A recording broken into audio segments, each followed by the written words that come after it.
What's up, guys? Welcome to another episode of the Young Guns podcast. Today, we're going to be talking about something that actually surprised a lot of people heading to the season.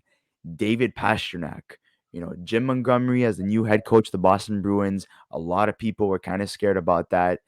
It looks like he could win the Jack Adams this year. The Boston Bruins, first in the entire league right now, with only 3 losses and 18 wins in 21 games.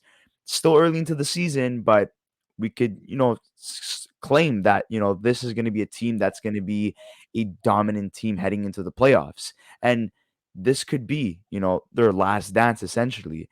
And, just looking at David Pastrnak, who has 32 points and is top three in point leaders right now and has 14 goals.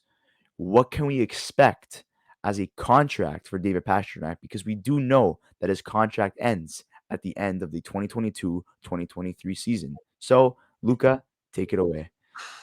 Well, to answer your question, what's his contract going to look like? Okay, let's just kind of narrow this down a little bit, right? In 2018-19, he had he signed a contract with the Bruins in 2017-18 for $6.6 million. Okay. Since then, in 2017-18, his first year of that contract, he had 80 points in 82 games.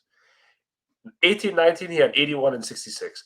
19-20 had 95 and 70. 2021, he had 48 and 48. And in 21-22, last year, he had 77 and 72. And this year, going into a contract year, he's at 32 and 21. This is a guy that, honestly speaking, is going to get, in my opinion, probably between $10.5 and $11 million. And I know people are going to look at me and say, what? Yes. I'd be very surprised if he's not in the Artemi Panarin close to that range of a contract, the Austin Matthews and stuff. He's, in my opinion, probably top 10 in the NHL in terms of players in the league. Like, he's that good. He's been fantastic for the Bruins. He's probably their best player, I would say. And I think that he's a guy that I think has lived up to that expectation. He's a guy that, look, he's still young enough. He's 26 years old, right? And he's putting up those numbers like this. This guy's he's elite. He's elite. He's more than elite. He's a superstar. He's one of the best players in the league, and I think he's going to get paid a hefty amount of money next year. Yeah, you just look at the goal scorers right now. Matthews not even in the top five. You have Robertson, Horvat, McDavid, Pastrnak, and Rantanen. Yep. And Pastrnak, had a very hot start to the season, and he's continuing to trend upwards. And so are the Boston Bruins. They have yet to lose a game um, at home, if I'm mistaken. They Yeah, won. they're 12-0 at home. Yeah, so that's fantastic, right? And I agree with Luca. I do believe that Pastrnak will sign a deal from $10 to $11 million. You look at the McDavids, you look at the Matthews, the Marners, and he fits within that category, right? And Yeah. you also take into consideration that this is an aging Boston core. Marchand is in his 30s. Bergeron's in his late 30s. Krejci is in his late 30s. Bergeron, Krejci are only signed to this 1 year season, deals. and then once the season's done, they're UFAs. Will they continue after the season? Depending how things go with the Boston Bruins, maybe they continue to sign 1 year deals up until the point where they say, you know what, I want to retire. But David Pastrnak, 26 years old. He's going to be the face of the Boston Bruins for years to come. He's going to be part of that youth transition, right? Yeah. And you need to lock him up to a max deal. Try to lock him up for as much money as possible. And obviously, they're going to have to make some cap room because they don't really have a lot of cap space. Just looking at it, they tried getting rid of guys like Nick Foligno and stuff, but he's actually been playing good this season. But you know, it's really going to be interesting in terms of what they do to create cap room for David Pastrnak. But just looking at his points right now in previous seasons, he had a career high of 95 points in 2019 to 2020. 2020 2021 wasn't that great, 48 points in 48 games, but he was there was like the whole COVID thing that happened. So I mean, I think he was on pace, for maybe a 100-point season there. Um, then last year, people were saying that he didn't have, the best season possible, that, that he kind of had an off year. But just looking at it in terms of stats wise, 77 points in 72 games, 40 goal scorer is not an off season whatsoever. No. So I know that people were probably expecting a lot more from him, but I mean, things weren't really working out with, their previous coach, Bruce Cassidy. There's a lot of drama surrounding that. And as soon as they get a coach, you know, the team's first in the standings, right? And just looking at past seasons, 80 points in 2017, 2018, 81 points in 2018, 2019. This guy is capable of getting 80 plus points, So I do believe that, he's due for a huge paycheck and a long-term deal. But at the end of the day, how many points does he finish off with in this season? Well, I mean, it's gonna probably be between 80 and 100, I would say. I don't think that there's an exact number, but Pasternak for me has always been that type of guy that like the one that got away kind of.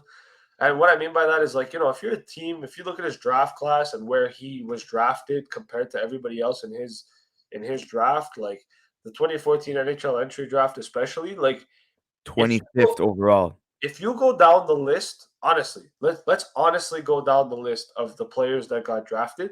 Apart from Leon Draisaitl, I don't think that there's a better player in this draft than David Pastrnak.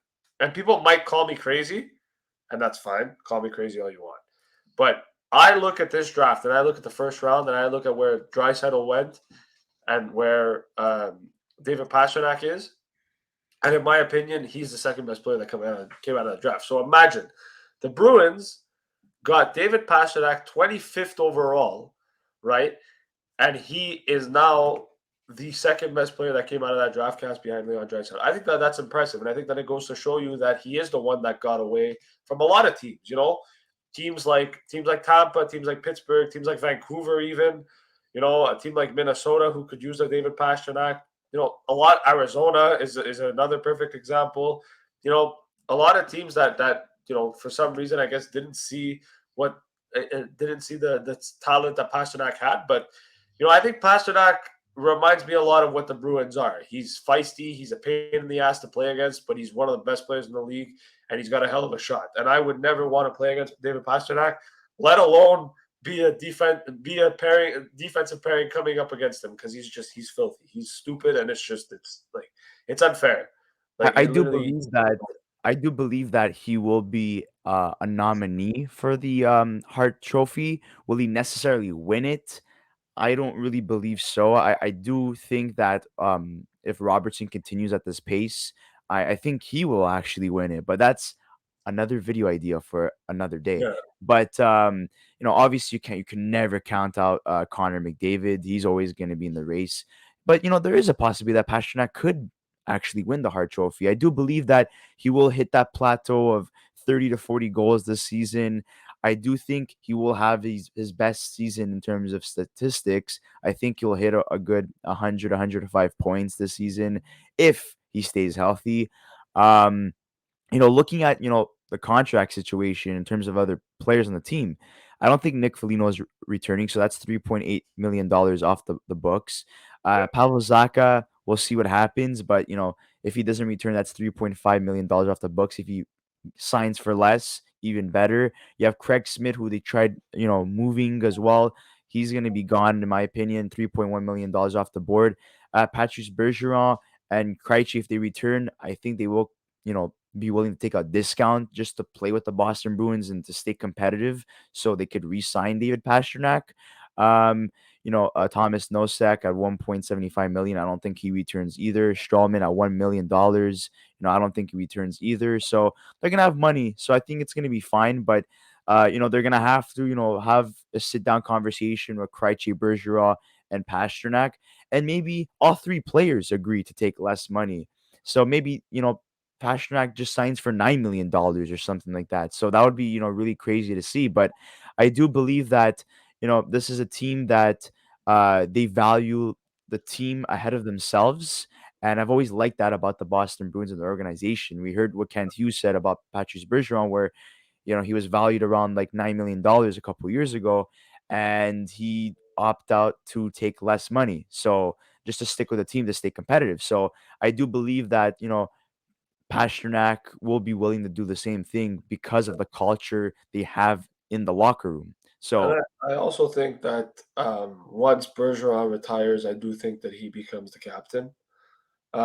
So I do think that there's definitely an option there for Boston. And I I look, I do know think people it's were, Marshall that would be captain. That's just my opinion. I don't know. I think because Pasternak's younger, and I think also the fact that he's highly regarded around Boston too. I know Marchand is, but Marchand to me as a captain, and the fact that all the refs hate him, I don't know if that really works in the NHL. But anyways, that's a story for another day. Just in terms of Pasternak, I think this is a guy that you know was in a small town in Czech Republic, played a lot of his hockey in the Czech Republic, got drafted in the NHL. Nobody really knew who he was or what he was capable of. But it was a guy that was like, okay, let's see what he could do, and he just kind of came into the NHL and took it by storm. And I'm not surprised by his production. I think the Bruins have a really good player in this guy, and I know people are saying, oh, there's a concern that Pastrnak might not resign. He's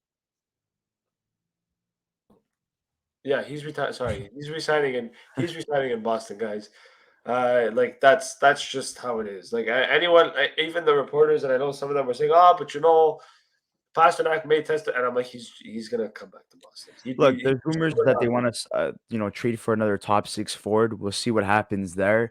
Rumblings about Bo Horvat, Patrick Kane, but with their cap They take situation that right off, now, how they really gonna make that work? So we'll see what happens there. But yeah, I totally agree with everything that you said, Luca. And we'd like to hear your comments in the comment section below. David Pastrnak lovers, the Boston Bruin fans in general, or anyone who you know is curious to see, what happens with Pastrnak moving forward by the end of the season. What he signs for, how many points does he get? Does he win the Hart Trophy? Does he even win the Rocket Trophy if he does, hit a plateau of maybe 50 goals for the first time in his career? That would be awesome to see as well. So let's see what happens with Pastrnak. But guys, do not forget to like this video, subscribe to our channel if you haven't already, and we'll see you on the next episode of the Young Guns podcast.